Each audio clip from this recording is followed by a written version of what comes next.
Carol Rose, a law professor, wrote, "We often think of property as some version of entitlement to things. I have a right to this thing or that. In a more sophisticated version," she said, "we see property as a way of defining our relationship with other people. On such versions, my right to this thing or that isn't about controlling the thing so much as it is about my relationship with you. Property is about relations among people, and I would add about relations among all life." There's little recorded about Bingham Canyon before the mining. Some called it a wilderness. They say it was heavily forested with scrub oak, maple, and conifer trees, some 3 feet across in diameter. Melting snow and springs fed streams flowing down the canyon and side gulches. When mining arrived, the canyon's forest came down, and the city of Bingham Canyon officially began in 1904. Most knew the town just as Bingham. At its peak, Bingham's main street stretched 7 miles, the length of the town, while the narrow canyon walls confined its width to a city block. It was long and narrow, and townspeople joked that here a dog could only wag its tail up and down. Buildings and mountains lived close. In 1937, Bingham was called one of the busiest, most thriving towns in the state. It was home to immigrants. It was diversity in tight quarters. It was home to miners, and it was their work that brought the city's demise. As copper production thrived, the city thrived, and the mine's piles grew. Pictures show the encroaching overburden.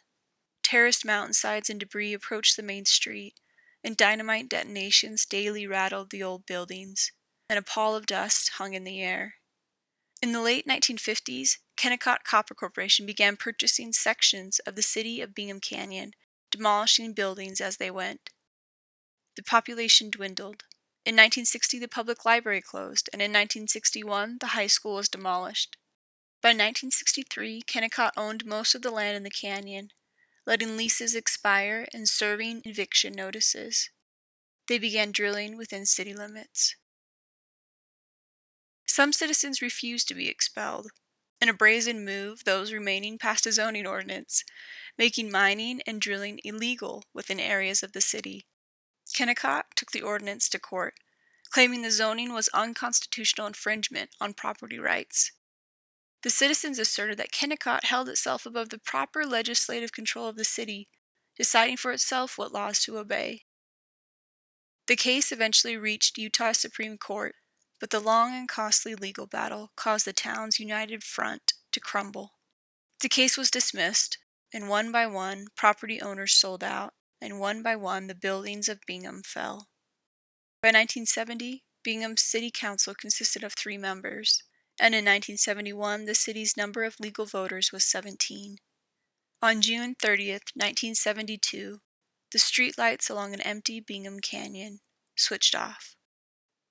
Now, the mine's namesake, Bingham Canyon, is somewhere in the pile.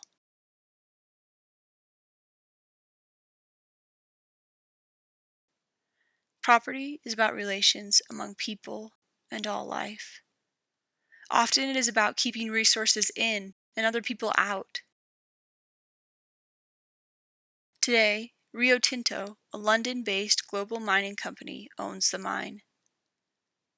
It purchased Kennecott in 1989, making Kennecott Utah Copper Corporation an owned subsidiary.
Both the man and woman I spoke with have visited the mountains.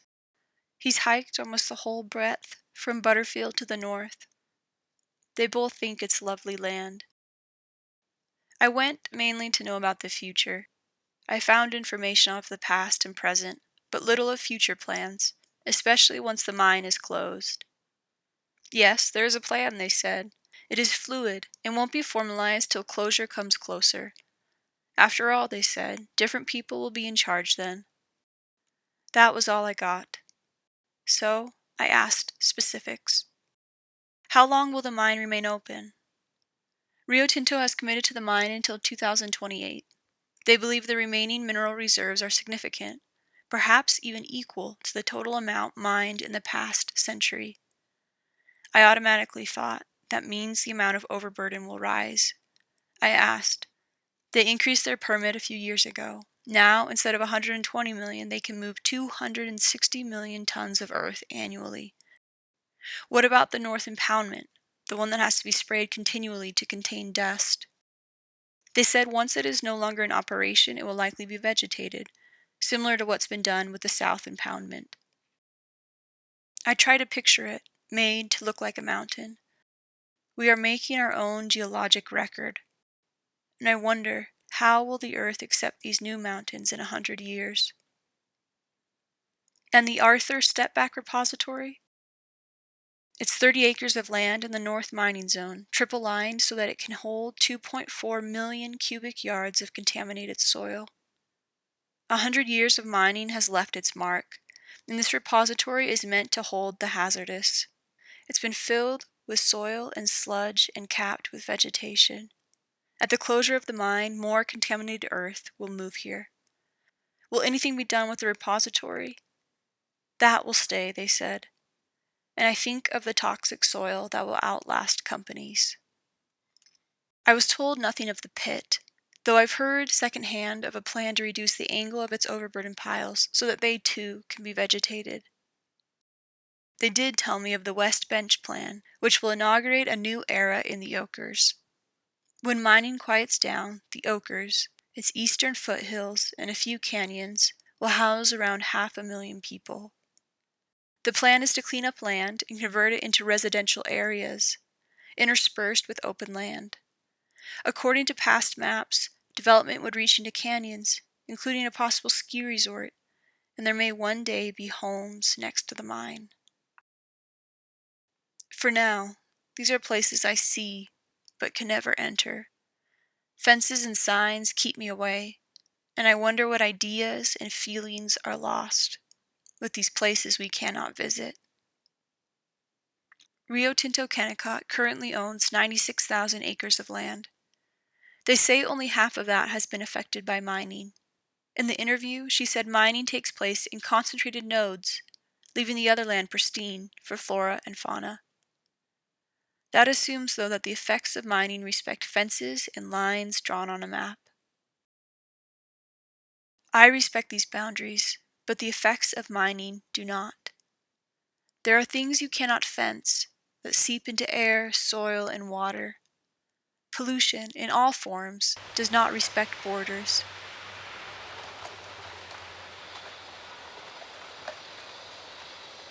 Under my home, a contaminated plume of groundwater, a result of mining, is continually being pumped and cleaned.